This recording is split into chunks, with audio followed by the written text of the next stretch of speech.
guys, I'm Calluna, and welcome back to the next Game of Thrones episode breakdown. We are officially halfway through the season, and holy shit, a lot of stuff friggin' happened this week. Get ready, folks, there's gonna be a lot to cover. And with that, let's get into episode 5, The Door.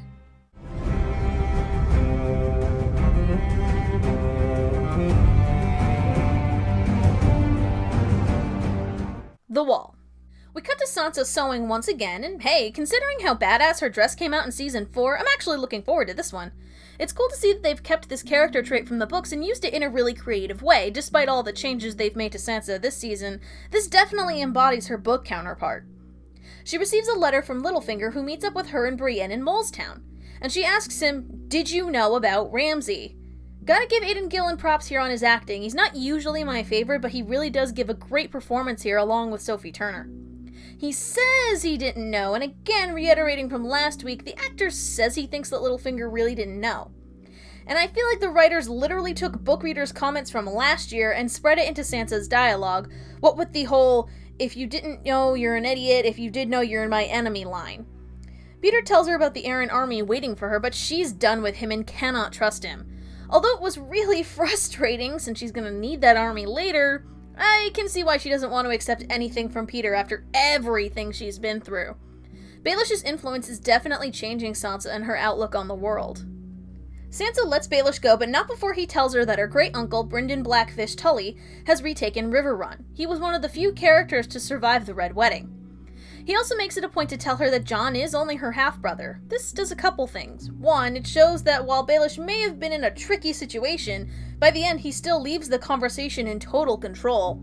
And two, he's trying to manipulate Sansa by making her believe the bond between her and Jon isn't as strong as she claims.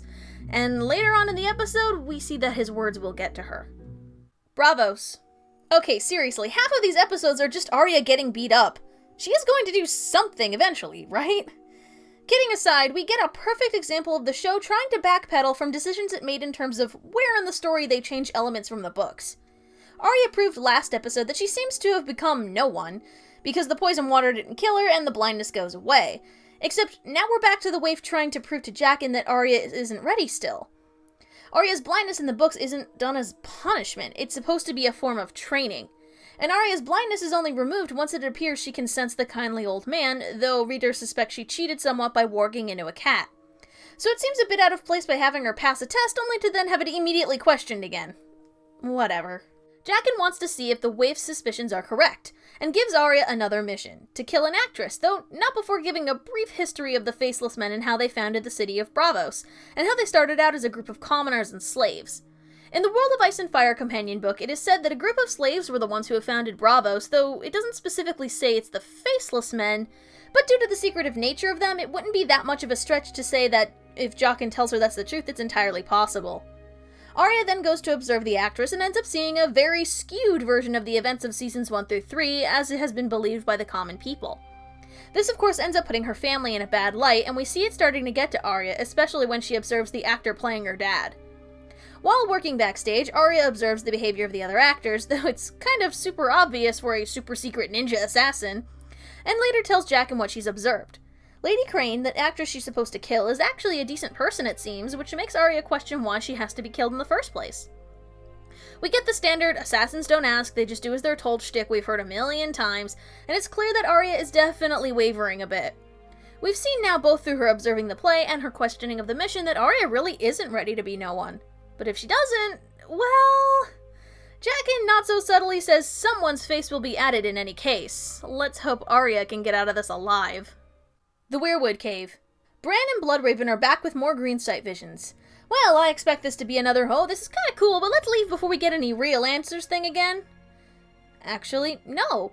We cut to a group of children of the forest performing a ritual at a weirwood tree, pushing an obsidian blade into a captured man, turning him into a White Walker. And here it is revealed that the White Walkers were created by the children of the forest to fight against mankind, who were cutting down their weirwood trees and slaughtering them. Cool to see a nice callback to the similar pattern the White Walkers made with the dead horses in an earlier season.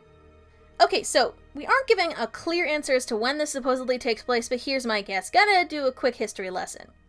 The children of the forest and the giants were the natural inhabitants of Westeros, along with some men, but predominantly the children and the giants, until about 12,000 years or so before the events of the series. The first men migrated from Essos to Westeros through Dorne, while it was still connected by an area of land now called the Broken Arm, which is only called this once the land was split. The first men conquered the area, going to war with the children and cutting down the weirwood trees as they harvested and farmed the land. Eventually, both sides reach some kind of accord and a pact is made. There's peace for at least 1,000 years, and according to legends, around 8,000 years before the beginning of the series, the White Walkers, coinciding with the Long Night, a time when winter lasted entire generations, arrive. The first men and the Children of the Forest band together to fight them in the First War for the Dawn. Bran the Builder, the founder of House Stark, builds the wall to keep the others from crossing into Westeros, and the Night's Watch is formed to keep the guard of the wall. A couple thousand years later, the Andals arrive, invading from the Vale, and take over a majority of the southern areas of Westeros. Although the first men and the Andals eventually kind of all interbred and were indistinguishable, the North retains more of the blood of the first men than any other area. As we know, history isn't always accurate, especially with how far back the legends go concerning the Children of the Forest, the Others, Bran the Builder, etc. History says that the Others came from the lands of Always Winter, but it is entirely possible that those lands were created by the presence of the Others, as it's difficult to say if they bring winter or are a result of winter. And if the children needed to team up with the first men to stop the Others, well, they probably weren't going to let them know that they were the ones that made them in the first place. It will definitely be interesting to see if that ends up being canon to the books or remains a show original. 5 books in and we aren't really much closer to learning anything about the origins of the Others. Winds of Winter better get here soon, George. Pike. Finally, time for the King's Moot. Asha makes a claim, but of course the men aren't too keen on being led by a girl. It's up to little bro Theon to come to her rescue and be her hype man. I like how Balon was kind of a dick, but hey, at least he wasn't sexist? Just when it seems like she will take the throne, Euron Greyjoy shows up to be the new asshole in town. He even admits that he killed Balon. Well, I guess kinslaying isn't as big a deal as Asha made it out to be. So what's his plan for kingship? Well, he plans to court Daenerys by building an iron fleet of ships and using their combined forces to conquer Westeros. This is enough to win over the crowd, and Euron is accepted as the new king of the Iron Islands. As Euron is going through his drowning ceremony, Asha and Theon lead a team of loyal men to their ships and they run off before Euron's men can take them. You have to wonder why he didn't just immediately have them taken into custody right then and there at the King's Moot, but whatever. Euron is pissed that they've escaped with all his best ships, and tells his men to get started on building his fleet to chase after them. How long does it take to build ships? I figure even with a seafaring people, that's probably going to take a bit of time. How exactly did Euron think his plan was going to work? How does he know that Dany wouldn't just get married again, or start heading over to Westeros with other ships? It's kind of silly. In the books, he has a horn that supposedly can bind the dragons to his will, and he sends his brother Victarion in his stead to court Dany, though Victarion plans to do it himself. His pitch at the King's Moot is less ship-related and more focused on having power over 3 awesome fire-breathing dragons.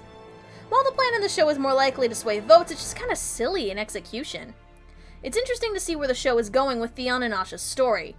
The King's Moot takes place in the books much earlier, and Asha flees after losing, eventually getting captured by Stannis. Theon escapes Winterfell and meets up with Asha at Stannis' camp, and it doesn't look like Theon's going to be staying alive much longer, since Stannis needs him to be dead in order to win support with the North. Now, it seems Asha and Theon are running. My guess is to follow through with Euron's plan, but using their small fleet they have currently? But that's just because I have no idea where else they could go, really. Vaestal Throck. Dany is conflicted about what to do with Jorah, but he tells her about his grayscale and she's visibly upset about it. She gives him a really heartfelt motivational speech about her needing him by her side, which is hopefully to give him something to strive for. Or at the very least, not let him die thinking that he wasn't important to her. It's really sweet, but who knows if we're ever going to see Jorah again. And I understand Dany doesn't want to bring an epidemic of grayscale to Meereen, but sending him out to find a cure on his own really doesn't seem like it's going to happen. This scene, while important to Jorah, is rather short, and I wonder if it was actually needed in this episode or not. Not much more to say here, except I hope you really don't die a really agonizing death, Jorah. Meereen. Dany's small council discusses the tenuous peace now formed in Meereen since the meeting with the Masters. There haven't been any attacks by the Sons of the Harpies since. People who speculate that the leader of the Harpies might be Daario also pointed out that this conveniently is also taking place when he's gone, so take that how you will. For me, at least the show version of Daario seems legit. Anyway, Tyrion says that the people need to believe that Dany had a part in the peace, and someone else needs to let the people know about it, someone they don't think can be bought. So he brings in the High Priestess Kinvara, the highest-ranked follower of the Lord of Light. He wants her to have her people spread favorable stories about Dany. Although the conversation is going well, Varys sticks his nose in since he really isn't a fan of magic. Kinvara does the one thing that no one else except Littlefinger could do: unravel Varys. She informs him that she knows about the voice he heard the day he was cut, which he's only told about to Tyrion and maybe Illyrio. The look on Varys' face says it all. I wonder if we're going to get to see more of Kinvara. She's really cool and threatening. But she might be relegated to super minor cameo like Tycho Nestoris of the Iron Bank. The Weirwood Cave. Again. Bran waits until the Bloodraven is asleep and tries Greenside dreaming on his own. Unfortunately, the Bloodraven didn't give him enough instruction and he runs into a problem. He sees the army of the dead the White Walkers have made, and they see him. The Night's King also notices him and manages to grab him before he wakes up. Bloodraven tells Bran that the Night's King has now marked him, and this will allow him and his army to break through the seal around the cave, which means they need to get going. Well, guess that explains how Bran might leave the cave in the books if Bloodraven did intend him to stay. Also, nice job not telling Bran anything useful or important to keep all of them safe. Jerk. Bloodraven tells Bran he needs to become him, and it looks like he's trying to quickly give him as much information as possible before the others arrive. Again, could have been easily solved if you just talked to him. Idiot. The Wall. Again. Jon tells them that they need more men in preparation to fight the Boltons and later the others. Davos and Sansa have a bit of an argument about who they can ally with, since the largest houses probably can't be counted on, namely the Karstarks, Umbers, and Manderleys. Jon suggests that they start small and try to combine the rest of the houses, since together they would then equal the larger ones. Sansa also lets them know about the Blackfish's new army, though she lies about where she got her information. Brienne later asks why she lied about it to Jon, and it's here we see Littlefinger's influence on her really showing itself. Sansa plans to send Brienne to Riverrun so Ramsay doesn't intercept any ravens, showing that she does trust Brienne, however. We see Sansa's new dress with a fancy new Stark sigil on it. Very nice. She even makes Jon a cloak similar to Ned's, which is really sweet of her. It's interesting to see that Jon is also wearing his hair back, much like Ned used to. Tormund continues to be not subtle about his attraction to poor Brienne, bless her heart. Jon tells Ed not to knock it down while he's gone, and if that isn't prophecy for the wall falling down, then man is that line wasted. The Weirwood Cave. Finale. Well, the White Walkers wasted no time getting to the cave. I expected at least another episode, but nope, they're here. Bran and Bloodraven are back in past Winterfell again, and Meera tries to wake up Bran but is unsuccessful. The Whites break in and begin attacking, with the Children of the Forest fighting back. Meera tells Bran they need Hodor, and while still in the past, Bran wargs into present Hodor. Now this part is kinda confusing, and I'm still not 100% sure if this is exactly right, but here's how I see it. Bran manages to warg into Hodor despite being stuck in the dream, and he pulls his body out of the cave. Summer sacrifices his life to try and buy them some time, and man, I was so sad about this! Summer dies as winter comes. You think you're so clever, showrunners. That was a really disappointing way for Summer to go out. What the hell? The Night's King kills Bloodraven, and Leaf also dies, giving them time to escape, but don't feel bad, she made the White Walkers. They leave the cave, but the Whites are still on their tail, and Hodor is trying to keep the door shut. Meera yells for him to hold the door.